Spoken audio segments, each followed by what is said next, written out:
oli ku BMTV Africa oli omusajja wa bene aka Akramo.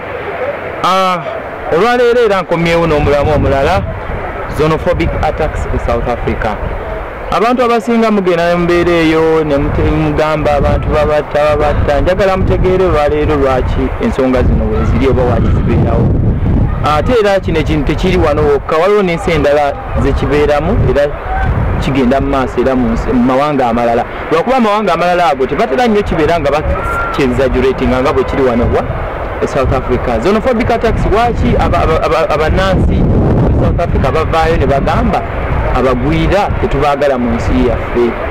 Bw'oba otunuulidde South Africa nsi nnene nnyo ate era erimu abantu bangi nnyo. Abantu bano teekako waliwo abantu abayitibwa Abazimbabwe, aba Botswana, aba Namibia, then olyokoteeko n'ensi endala eziriwo ezitalina big population in South Africa n'abazungu bennyini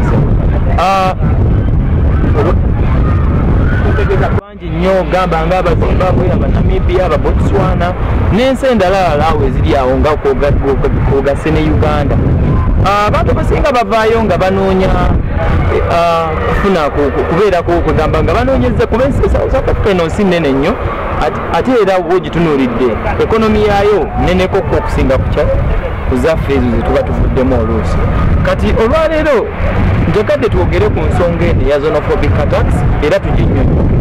Omukulu leero gwe ndi naye bamuyita Mr. Kayeyanjule amanya kusebo Mwisoma Lwaya Yenera nga era nga Munnayuganda yesebo nga nkola na South Africa. Babulira abantu ovaawa sebo Mva Uganda ekitundu kiri ekyalo bakiyita Iganga enzaalibwa yesebo oli musajja musoga yesebo naye ng'ebiseera ebisinga nakulira kale mu Kampala nkwasaganyisa emirimu naye nga sinaba kujja wano yesebo. Kampala eyo wali okola mulimu ki sebo?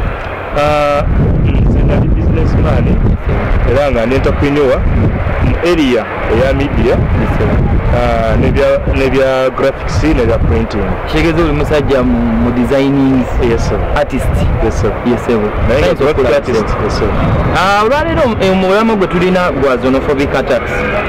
Ebbanga ly'oludde wano badde olaba era ng'owulira nti abantu babakuba babatta olw'okubeera nga batugambye nti batwala emirimu gy'abannansi.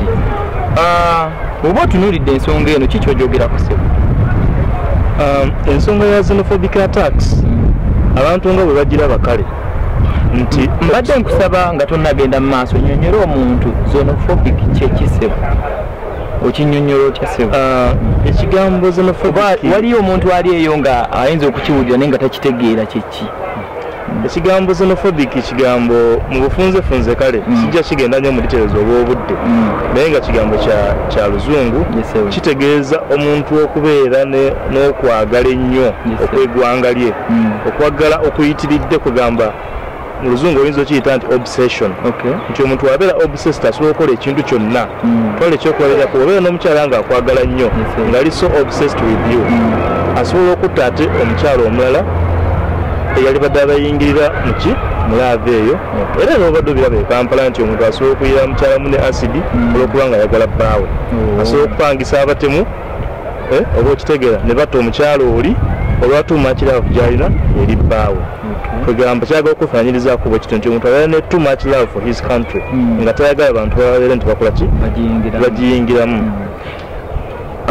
Gwe oba otunuulidde bulungi nnyo kuba omulamwa gwonna bagamba nti abagwira batwala emirimu gyabwe.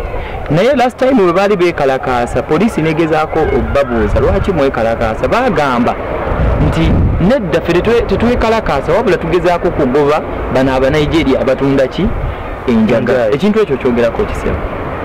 Kale ngenda kusookera ddala okutangaza bannayuganda especially bannayuganda abali e Uganda naye abannayuganda abalala bali ebweru waki owa Uganda.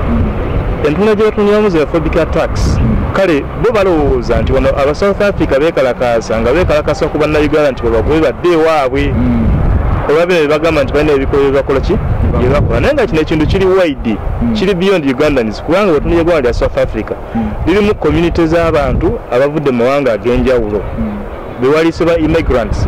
The immigrant community eri so big twala ekyokulabirako nti eggwanga lirimu abantu nga bavudde Zimbabwe n'amawanga amalala gano agakoze eki agaliraanye ga Lesotho, amawanga ga Zambia, Tanzania n'amawanga galimu bali ababundabunda nga Ethiopia, Eritrea we batyo n'Abasomali n'Abana Kenya okwotadde n'abazungu bennyini olwokuba nti kale kontinenti eno eya Africa eggwanga erya South Africa ekonomi yali okugamba ezitowa oba okitegeera ate nga ekonomi eno efavoringa abantu abakola ki ba innovators olwokuba nti currency yaabwe eri very strong kwegamba efavoringa abantu abatandise ku factors ezifavoringa kale nyingi ezifavoringa omuntu atandika okwemperinga ku mawanga amaki amalala agaba babakoze eki baze wano okusenga waneno so saagala mukitunulye mu ange eyo nti xenophobic attacks batakinga bannayuganda ekintu kiri wide ate nga kiri more than just ogamba nti babagoba lwakubanga batuta emirimu gyabwe kuba nti abasinga okujja no ba innovators